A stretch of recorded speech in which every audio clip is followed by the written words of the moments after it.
आपने इतनी खूबसूरत रचनाएं हमारे साथ साझा की। बहुत बहुत धन्यवाद आपका।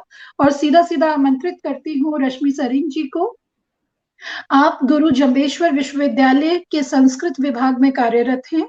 आप इससे पूर्व 3 वर्षों तक दूरदर्शन पर सहायक समाचार संपादक व वॉइस ओवर आर्टिस्ट के रूप में और 3 वर्षों तक all India radio Hisar FM पर बतौर उद्घोषिका कार्य कर चुकी हैं।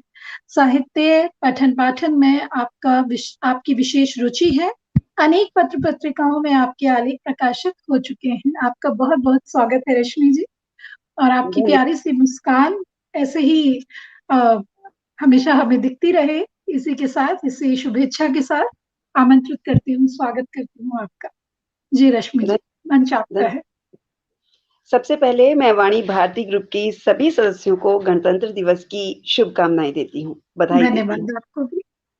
चूंकि पूजा जी मेरे पास गणतंत्र दिवस के ऊपर लिखी हुई पंक्तियां नहीं थी, तो इसलिए मैं अपने पिताजी श्री कमलेश भारतीय जी, जो कि हरियाणा ग्रंथ अकादमी के पूर्व उपाध्यक्ष भी रहे हैं, उनकी हम्म, एक छोटी सी है लाल किले की प्राचीर से आप लोगों के बीच रखूंगी। जी। लाल किले की प्राचीर से कविता पढ़ने की इच्छा बहुत रही। लाल किले की प्राचीर से कविता पढ़ने की इच्छा बहुत रही। लाल किले से प्रधानमंत्री भी संबोधित करते हैं। वे भी जनता की समस्याओं के बारे में कहते हैं कि मेरे पास कोई जादू की छड़ी नहीं। कवि भी कविता पढ़ते हैं लाल किले पर। वे भी जनता के सवालों से बचते हैं। कश्मीर पर देशभक्ति और पड़ोसी देशों को कोसकर अपनी इतिश्री कर लेते। जी। मैं लाल किले पर बोलूं या हिसार में, क्या फर्क पड़ता है? मैं भी लाल किले पर बोलूं या हिसार में, क्या फर्क पड़ता है? यदि राजनीति को दिशा नहीं देता हूं, राह नहीं दिखाता हूं, फिर मेरे कविता कर्म की जरूरत ही क्या रही? क्या लाल बात किले पर कविता पढ़ने की इच्छा फिर भी बहुत रही, पर मेरे पास भी जादू की कोई छड़ी नहीं। है। सही बात है। जो भी कविताएं लिखता है ये अपने आप में ऐतिहासिक मंच से पढ़ना एक सौभाग्य है, जो सबको नहीं नसीब होता। बिल्कुल। उन्हें भी प्रणाम करते हैं जिनकी लेखनी को आपने यहाँ पर सभी के समक्ष पढ़ा। तो अब आपकी कुछ रचनाएं, कोई बात नहीं। हम सभी देशवासी हैं और हमारे सभी रंग हमारे देश के ही हैं। सब कुछ समाहित है देश में। आप जो रंग यहाँ पर जिस छटा को बिखेरना चाहें बिखेरिए। मंच आपका है। एक बहुत छोटी सी कविता रखूंगी। जी बिल्कुल। खुशियां छोटी होती हैं जैसे नदियां। खुशियां हाँ। छोटी होती हैं जैसे नदियां, बह जाती हैं समय के साथ। दुख बड़े होते हैं जैसे पहाड़, और देर हाँ। तक रहते हैं याद। तभी तो हाँ। हाँ। खुशियों में चला जाती हैं आंखें, उन दुखों को करके याद। वाह वाह, बहुत सुंदर, बहुत ही खूब। जी रश्मि जी।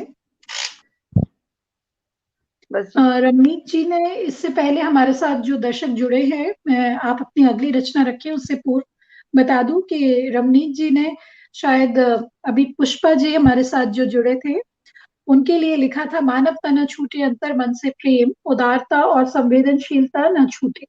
ये उनके लिए उन्होंने लिखा। और जी हाँ, उन्होंने नमस्कार भी किया था अ, पुष्पा जी को। और तारा दीक्षित जी ने, डॉक्टर तारा दीक्षित जी हमें प्रोत्साहित कर रही हैं। उन्होंने लिखा, पटल पर तिरंगा झंडा बहुत ही अच्छा लग रहा है। बिल्कुल तारा दीक्षित जी, बिल्कुल आपने मेरे मन की बात कही। और मैं बार बार इस बात को कह रही हूँ कि यहाँ पर जब बार बार ये लहलहाता, यहाँ पर लहराता हुआ जो हमें तिरंगा दिख रहा है, ये हमें एक अलग ही जोश, एक अलग ही उत्साह हमारी रगों में, हम अलग ही एक उत्तेजना से हमें भर रहा है। बिल्कुल। जय हिंद।